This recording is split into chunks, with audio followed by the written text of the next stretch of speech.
can you get ripped naturally? I mean, how many of you out there have heard someone say, you know, you'll see someone and they're pretty lean, they'll go, oh, he's on something. He's got to be on something. You hear that a lot. Anytime someone looks abnormally lean, it's, oh, he's on something. Now, the reality is a lot of pro bodybuilders and people like that, they are on something. They're taking thyroid hormones, which drive up your metabolic rate big time. They're taking growth hormone, which is an incredible fat burner. So they are getting a lot of help in terms of getting ripped. So the question is, can you do this naturally? Well, I believe you can. And through the years, I've worked with probably more natural athletes than I have worked with enhanced athletes. So what I wanted to share with you today was how I would address getting ripped to a natural, because I think you can. Now, I'm just going to tell you straight up, it's going to be harder. It's not going to be as easy. You know, if you get somebody in the bodybuilding world that's enhanced and their fat loss stalls, what does the coach do? He feeds them some T3, some thyroid hormone. Boom. They don't even need to change their diet and they're already burning more fat. Then maybe they lower their calories, and then maybe after that, what do they do? Boom, they throw in some clenbuterol or growth hormone. So you can throw drugs at people and you can get them leaner, and it works 100%. But that's not what we want to talk about today. I could do another video on that. But what I want to talk about today is how you do this naturally. Now, I always liked working with natural athletes because it actually challenges your ability to solve problems. Like, you can't just throw drugs at the problem. You have to really address it. So I want to tackle this from a couple different aspects. Now, I want to start from the nutritional aspect, and I'm going to give you the basic thing to start with, and that's to make sure you're in a deficit. If you're watching this video, I'm sure you've heard that 1,000 times, make sure you're in a caloric deficit. But I got to start there. So you need to understand you need to try to understand how many calories you're burning and what it takes to put you into a deficit. So if your total energy expenditure is 3,000 calories when you add everything up, that's your basal metabolic rate. That's just what's needed to keep the lights on in your body. Your exercise quotient there. Another piece is called the thermic effect of food. How much does it burn how many calories does it burn to burn up, say, protein, carbohydrates, and everything. And then the other one is it's called NEAT, but it's what are you doing just sitting around during the day? When you're just walking around or whatever. So when you understand those things, let's say it's 3,000 calories total. So to be in a deficit, you're probably going to have to be at 2,700 calories, all right? So at the very basic fundamental level, you have to be in a deficit, especially if you're natural. We could talk about this. We could question this if you're not natural, but as a natural, you have to be in a deficit. So when you're reading all these people on Instagram saying, I'm natural, I'm having 500 grams of carbs a time, and I'm getting shredded, and maybe that's true, maybe it's not. I always think it's a little suspect. But anyways, so the deficit is number one. Now what's going to happen is you're going to continue to push that deficit, because what a lot of the coaches will tell you is it's strictly about being in a deficit. You go down to 2,700 calories, then you go down to 2,400, then you go down to 2,100, then you go down to 1,800, then 1,500. But here's the thing. The reality is, and I've seen this from working with people for decades, is you're going to come to a point where you're going to get stuck. I don't care how much you lower your calories, you're going to get stuck. There's a point of no return. And that's where a good coach can make some good decisions and help you as a natural continue to burn body fat. And one of the key ways to do that is anything from a cheat meal, which is only one meal, all the way up to a diet break, which can be 1 to 2 weeks of eating back at your maintenance level, or even maybe slightly above it. So what's always been interesting to me is people try to make this like 1 + 1 = 2, right? When you're dieting because of said study, this study said this study said this. But the human body is very complex. It's extremely complex. And I've seen people that if you give them a cheat meal on Friday, they look better on Saturday, they feel better, they get more energy, they move around better. You put them in a caloric surplus literally for one day, and all of a sudden you do better. Or you could have a refeed day where you're just adding, say for example, extra carbs. Add 200 grams of carbs to their meals for the day.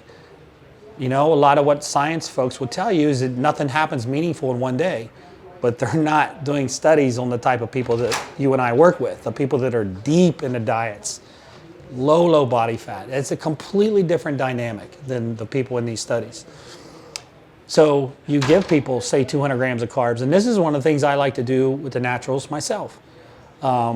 It's just give them a little bit extra food so that their body doesn't say, okay, he's starving me, so I'm just going to slow way down. And listen, your BMR, your basal metabolic rate, is a huge percent, 60, 65, even 70% of the amount of calories that you expend.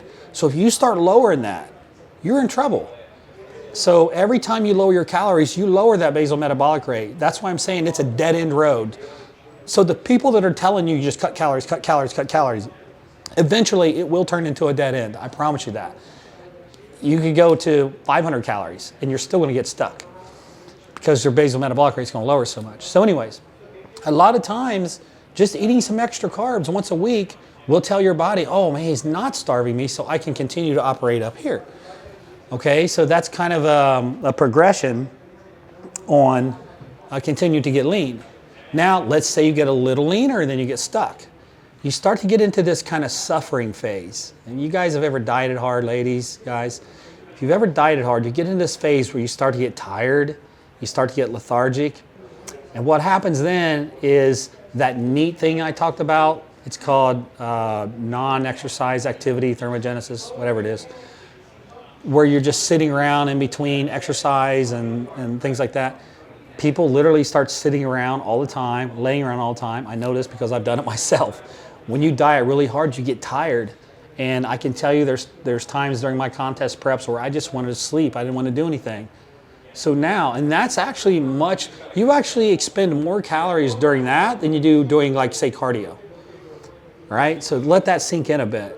If you sit around and you're sleeping all the time, you're resting, you don't do anything, now all of a sudden 15, 20% of your calories that you were burning takes a big dip. Well, that cardio you're doing it's not really doing much now because now you're not burning as much on the NEAT side. So my point in telling you all this is you've got to consciously tell yourself, I need to keep my NEAT up. So I need to keep active. So you need to literally find things to do to keep active. And I don't know what that is for you. It could be just to stay awake and go to the bookstore and read and then walk across the parking lot. It could be anything, right? But you got to stay active. And it's tricky because there's a balance, because sometimes if you just take a nap for 30 minutes, you'll feel recharged and rejuvenated.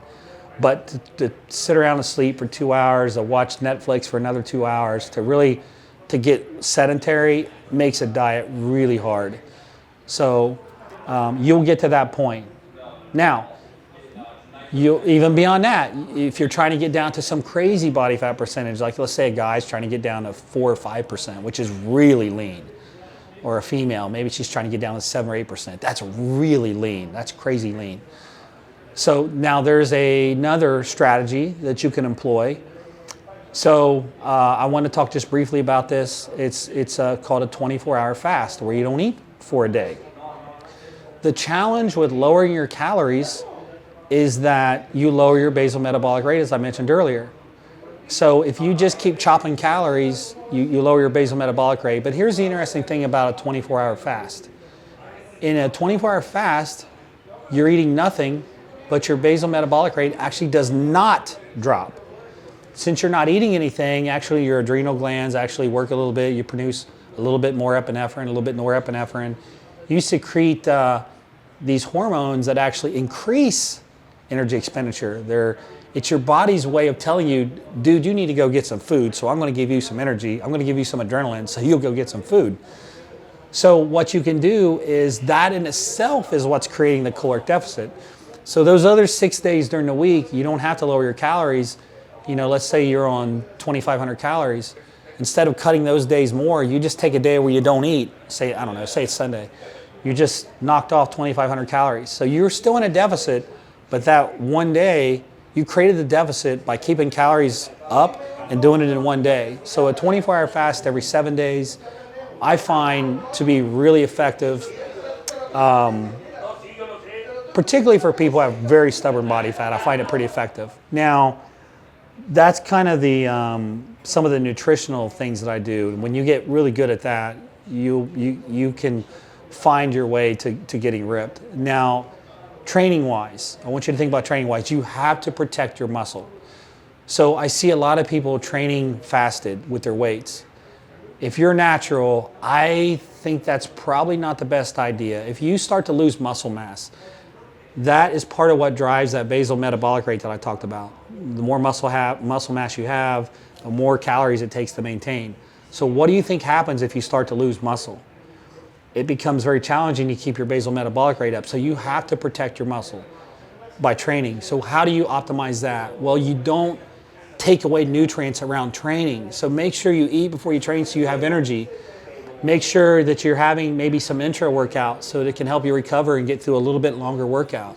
Make sure you're eating after you train just to replenish glycogen and things like that. So if you're going to cut your calories and do all those things, keep it intact around your training. And then the training itself, you have to, as a natural, you don't have protein synthesis and positive nitrogen balance turned on all the time from the drugs that people take. The people that are jamming the testosterone and anadrol and all that stuff, they're at an advantage. They've got ramped up protein synthesis big time, and you don't have that as a natural. So you're only going to be able to recover so much. You're going to be able to do so much. So what I like to tell my naturals is let's bring your volume down a little bit, but you got to keep your intensity up. The intensity is what's going to keep that muscle tissue as best as you can keep it. So you can't all of a sudden just lighten up your weights and go, oh, I'm just going to do sets of 20 now with a little bit lighter weight. I'm telling you that's a surefire way to lose muscle, lower your metabolic rate, and make getting ripped as a natural even harder. So I need you to keep the nutrition around your training, keep the intensity up. But again, you're natural, so we can't handle quite as much volume. And the other thing is, if you think about this logically, you're in a caloric deficit. That in itself makes it harder to recover, especially as a natural, So just think about that. Just logically think about it. Okay, I can't recover as well, but I'm going to keep the nutrition around so I can train harder. And that actually, the nutrition around training makes a huge impact on how you recover too. So I want you to avoid making that mistake of taking out nutrients around your training. It's a bad idea. I'm not dogmatic about too many things, but that's one thing where I think it's a bad idea. So I want you to think about your training and your nutrition around those aspects. So the last thing I want to talk about is kind of the stress that goes involved with dieting. When you're in a caloric deficit, you're in a stressed out state. And a lot of times what happens too is people can't sleep. What happens when you don't sleep often, if you're sleep deprived, is your body will secrete this hormone called ghrelin, which is a hunger hormone, makes you hungry. It also decreases a hormone that your fat cells produce called leptin. It's a satiety hormone that tells your brain, I'm good, I'm full, I'm satiated, I'm good. So you have less of the satiation signal and you have more of the hunger signal. So what's going to happen? You're going to want to eat more. And guess what your body craves? It craves sugar. This has been demonstrated over and over and over in sleep restriction studies. So you have to really try to focus on getting the right amount of sleep at night. And I've got multiple videos talking about the sleep aspect. But as a natural, again, you've got to really guard against all this increased cortisol that comes with not sleeping and being stressed out. So you've got to make sure you get enough sleep. You've got to make sure you're in a relaxed state. So the other thing I like to do is after training, you're kind of wound up, you're all fired up after training. Chill out. Sit down, chill out with your friends, just relax for 20 minutes or whatever. Really trying to calm down, put your body back into a calm state so it's not stressed out and going crazy. Really focus on that. I think that's a little tip, but I do truly believe that helps. And I'm a big believer in that. And you'll see me after I'm done training, I'll just chill out at the gym for 15, 20 minutes and just relax. And the other thing I want to add is that, and this isn't really so much for naturals, it's for everybody. It's for naturals, it's for guys who aren't natural, whatever. Dieting is really stressful, and the leaner you get, the more challenging it becomes psychologically. And it can literally change who you are as a person. It can make a happy guy a grumpy guy. It can make a happy woman a grumpy woman. So you got to really not lose sight of the fact that you could strain your relationships. So your family, your friends, you could actually strain those relationships. And then that adds to even more stress. I know, unfortunately, I've been in the sport a long time, and unfortunately, I've seen a lot of divorces, a lot of broken relationships. I've seen families break up, in heavy part due to competing. And it's very, very sad. It's one of the saddest things I see.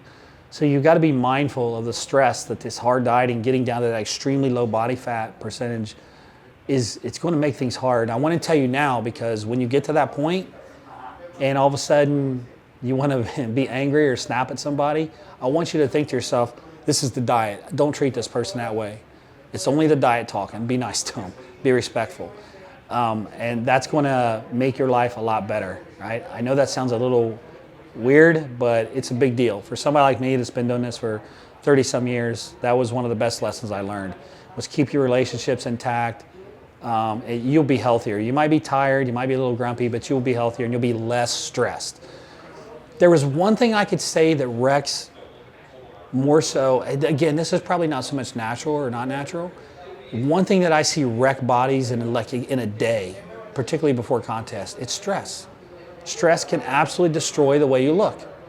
So I would be very mindful of your stress. So as a natural, again, remember, you're not going to have out of this world ramped up protein synthesis. You're not going to have the recovery that the other folks have that are, using gear. So you got to be very mindful of your training, train a specific way, feed your body around training. And again, just really, you got to optimize as much as you can naturally. And so that's why I wanted to bring up the stress part, because you got to be right on the money with all this stuff as a natural. But having said all that, I've got plenty of guys and women ripped naturally.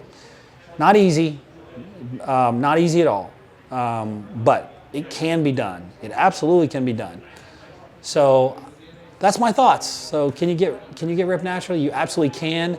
It's just going to be harder than the other folks that have the advantage, but you can do it. So that's it. I hope you enjoyed the video. If you know somebody that might enjoy watching it, please share it with them, and subscribe to the channel if you can. And we appreciate all your support. Thank you.